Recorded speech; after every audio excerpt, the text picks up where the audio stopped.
Mock test analysis का जो third topic था ना, वो मुझे थोड़ा सा इसका ज़्यादा एक्सप्लेनेशन करना था, तो इसलिए मैंने ये अगेन एक वीडियो बना दिया है ताकि मैं अच्छे से इस चीज़ को एक्सप्लेन कर पाऊँ कि एग्जैक्टली आपको करना क्या है, थर्ड टॉपिक में क्या है।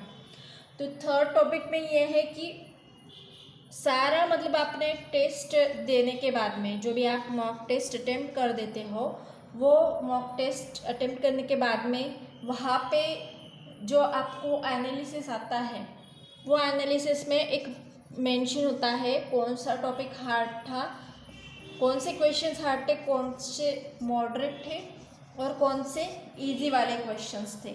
ये वहाँ पे आपको डायरेक्टली ये मॉक टेस्ट के बारे में सब कुछ जो भी प्लेटफॉर्म होगा आपका मॉक टेस्ट का, वहाँ पे आपको पता चल जाएगा कि इस टॉपिक से इतने क्वेश्चन आए थे, ये क्वेश्चन हार्ड था, ये मॉडरेट था, ये इजी था। तो वहाँ पे जो भी कैटेगराइजेशन दिया जाता है ना, उस कैटेगराइजेशन के हिसाब से आप देखो। ओके, अगर मैं बोलती हूँ हार्ड, मॉडरेट, इजी, तो ये आपको कैटेगराइजेशन करके वहाँ पे दिया जाता है। हर एक क्वेश्चन के लिए, हर एक टॉपिक के लिए मेंशन होता है। लेकिन आपको यहाँ पे क्या करना है, आपको यहाँ पे क्या करना है, थर्ड स्टेप होंगे आपको जज करना है। इजी क्वेश्चन मतलब आपने कौन से क्वेश्चन अटेम्प्ट किए हैं, इजी टू मॉडरेट किए हैं,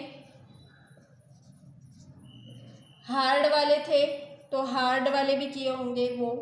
तो ये सारे क्वेश्चंस आपको जज करने हैं किस टॉपिक से रिलेटेड थे। मतलब फॉर एग्जांपल मैं इजी वाले कर लेता हूँ, मैं मॉडरेट समथिंग टॉपिक से रिलेटेड इजी मॉडरेट कर लेता हूँ, हार्ड भी क्वेश्चंस अटेम्प्ट कर लेता हूँ। तो ये एक सबसे इम्पोर्टेंट बात है कि आपको एनालाइज करनी होती है। ये एग्जैक्ट बताती हूँ मैं एग्जाम्पल लेके। अभी देखो एक टॉपिक ले लेती हूँ मैं, अर्थमेटिक सेक्शन का बोट एंड स्ट्रीम ले लेती हूँ। मैंने एक टेस्ट अटेम्प्ट की है, जैसे मैंने बोला था आपको MT 4th नंबर की फ्री कोई भी प्लेटफॉर्म की मैंने टेस्ट दी हुई थी। अगर आप ये वीडियो डायरेक्टली देख रहे हो तो पहला वाला मेरा वीडियो भी देख लेना, जो मॉक टेस्ट से रिलेटेड, मॉक टेस्ट एनालिसिस से रिलेटेड, ये पार्ट 2 है, वो पार्ट 1 भी देख लेना। पार्ट 1 वाला वीडियो पहले देख लेना, तो आपको समझ में आ जाएगा, आसानी हो जाएंगी ये समझने में। ठीक है,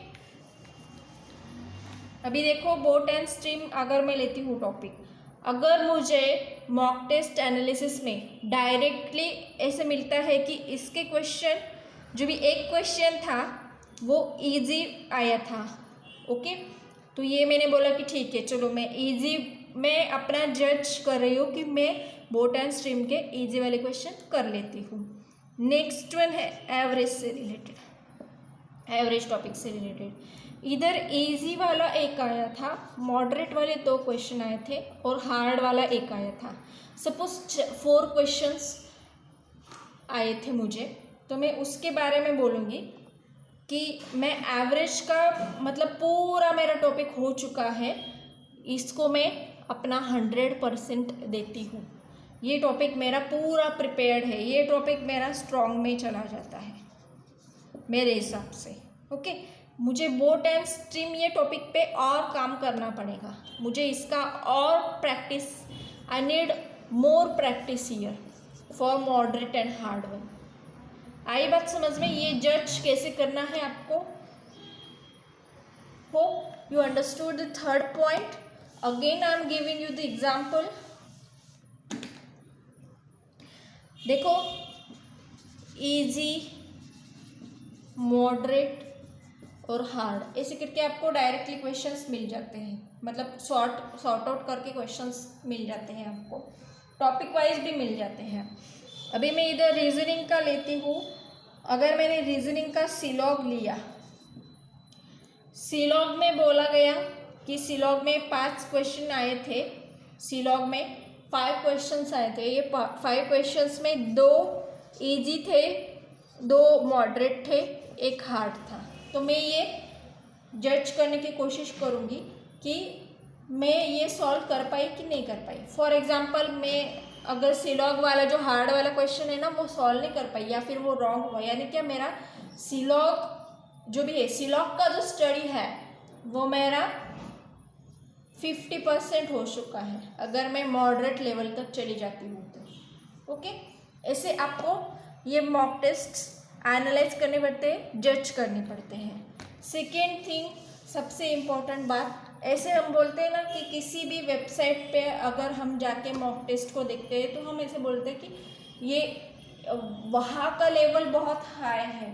उस समथिंग XYZ वेबसाइट का लेवल बहुत हाई है, इस वेबसाइट का लेवल बहुत अच्छा है, मतलब मॉडरेट लेवल का है, ये सब कुछ जो है ना, मतलब ऐसे हम बबलिंग करते रहते हैं। तो इसका एक सॉल्यूशन ही मैं बताती हूँ आपको। वो जो हार्ड आपको लगता है ना वहाँ का लेवल बहुत हाई है वगैरह, तो उसमें का जितना भी आपसे अटेम्प्ट हो पा रहा है वो उस वेबसाइट का वो अटेम्प्ट कर दीजिए, जितना होता है उतना। उस वेबसाइट को आप किस तरीके से जज करोगे या फिर उस वेबसाइट का लेवल वगैरह वो देख के आप वो जो मॉक टेस्ट वगैरह होगा उस वेबसाइट पे आप क्या जज करोगे। तो उस वेबसाइट पे आपको एक स्किपिंग, मतलब स्किप कहाँ पे करने हैं क्वेश्चंस, स्किपिंग के आइडिया आ जाएंगे आपको, इसलिए वो भी इम्पोर्टेंट होता है कि आपको पता चल जाएगा। ये जो होते हैं ना हाई लेवल वाले वगैरह जो बोलते हैं ना हम इसका लेवल तो बहुत ही हाई है, मेरे तो मार्क्स नहीं आ रहे, तो ऐसा नहीं होता है। ये आपको बताता है वेयर टू स्किप। इस वेबसाइट से आप ले सकते हो कि where to skip the question. For example मैं बताती हूँ अभी आपको फिर से। अगर मैं बोलती हूँ कि मैंने एक बहुत ही हाई लेवल वाला एक प्लेटफॉर्म चूज़ किया था, वहाँ पे सारे हाई लेवल मतलब टेस्ट सीरीज़ वगैरह जो देते हैं वो बहुत हाई लेवल के क्वेश्चंस देते हैं। तो वहाँ पे टॉपिक था, अभी परसेंटेज ले लेती हूँ मैं, बहुत ही सिंपल टॉपिक है ये, परसेंटेज ले लेती हूँ ये टॉपिक। ये टॉपिक में है ना इजी पूछा नहीं गया था, उन्होंने सारे दो मॉडरेट क्वेश्चन पूछे थे और दो हार्ड लेवल के क्वेश्चन पूछे थे, और सारा ये वर्ड प्रॉब्लम से पूछा था, जितना भी परसेंटेज से रिलेटेड पूछा था वो वर्ड प्रॉब्लम से पूछा था। तो मैं ये जो क्वेश्चन है ये अटेम्प्ट नहीं कर पाई हूँ। मैं बोलती हूँ कि वो क्वेश्चन का लेवल बहुत हाई था, मैं अटेम्प्ट नहीं कर पाई, लेकिन मैं यहाँ पे जज तो कर सकती हूँ ये मॉडरेट लेवल के हैं, ये मेरे से हो सकते हैं। ये हार्ड लेवल के क्वेश्चन आ रहे हैं, ये हार्ड लेवल के क्वेश्चन कैसे आ रहे हैं, क्या आ रहे हैं, इनको क्या मैं स्किप कर सकती हूँ या नहीं कर सकती, या मेरे से ये अगर मैं प्रयास करती हूँ तो वो सॉल्व हो जाएंगे। ऐसा आपको यहाँ पे जज करना पड़ता है। ये कहा मतलब इसका फ़ायदा क्या है या इसके मेरिट क्या है ऐसे स्टडी करने के। सबसे इम्पोर्टेंट बात, हमें सिर्फ प्री नहीं निकालना है, हमें मेंस निकालना है। मेंस निकालने के बाद में आपको सिलेक्शन भी लेना है, इसलिए आपको मॉक टेस्ट का एनालिसिस बहुत ज़रूरी है। सब लोग स्टडी करते हैं, प्रैक्टिस करते हैं, मॉक टेस्ट भी देते हैं, मार्क्स के ऊपर सबसे ज़्यादा कंसंट्रेशन रहता है सबका, मुझे इधर कम मार्क आए, इधर ज़्यादा मार्क आए।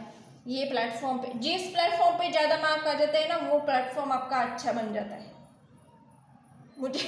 मुझे अगर समथिंग प्लेटफॉर्म पे सारे मैंने मतलब 5 मॉक टेस्ट अटेम्प्ट कर दिए, उसमें सारे प्लेटफॉर्म मैंने प्री के टेस्ट दिए हैं, तो उस सारे प्लेटफॉर्म पे मुझे 50+ ही मार्क मिले हैं, 100 आउट ऑफ 50+ ही मार्क मिले हैं, तो वो प्लेटफॉर्म अच्छा है उसका लेवल वगैरह सब कुछ ठीक है। लेकिन अगर मुझे यही मार्क्स डाउन आते हैं या फिर हम ऐसे बोलेंगे कि मुझे ये एक भी क्वेश्चन सॉल्व करने को नहीं आता है, मैं क्वेश्चन सॉल्व नहीं कर पाती हूँ, तो वो मैं बोलूँगी वो प्लेटफॉर्म का लेवल बहुत ही हाई है, वो तो मुझे वर्डिंग ही नहीं समझ में आ रही।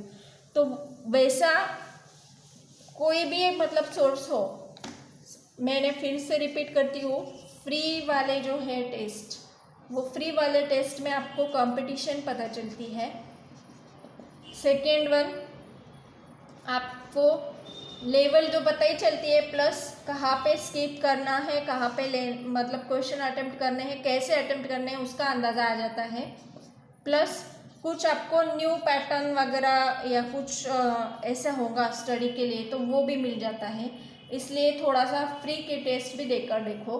परचेज जो भी होगा उसकी तो अभी मतलब लॉकडाउन का भी बहुत सारा समय मिला है हमें, 4-5 महीना मिला, और अभी जो एग्ज़ाम्स है बैक टू बैक आ रहे हैं, तो होपफुली मैं तो ये मान के चल रही हूँ कि आपने परचेस वाले जो भी आपको 15 मॉक टेस्ट मिलते हैं वो अटेम्प्ट किए होंगे, उनको रीअटेम्प्ट भी किया होगा। आपके पास अभी मटेरियल नहीं होगा, इसलिए आप फ्री पे भी स्विच होकर देखिए, या फिर आपका जो भी परचेस्ड भी है ना उसको भी एनालाइज करिए, फिर से एनालाइज करने की कोशिश कीजिए। इसका आपको बहुत बेनिफिट होने वाला है, ठीक है। अगर आपने मैंने आपको ये थर्ड पार्ट बताया जज का, अगर आपने ये इसका पहले का जो मॉक टेस्ट एनालिसिस का जो पार्ट है वो अगर आपने नहीं देखा है तो वो फिर से देख लीजिए। Okay, thank you so much.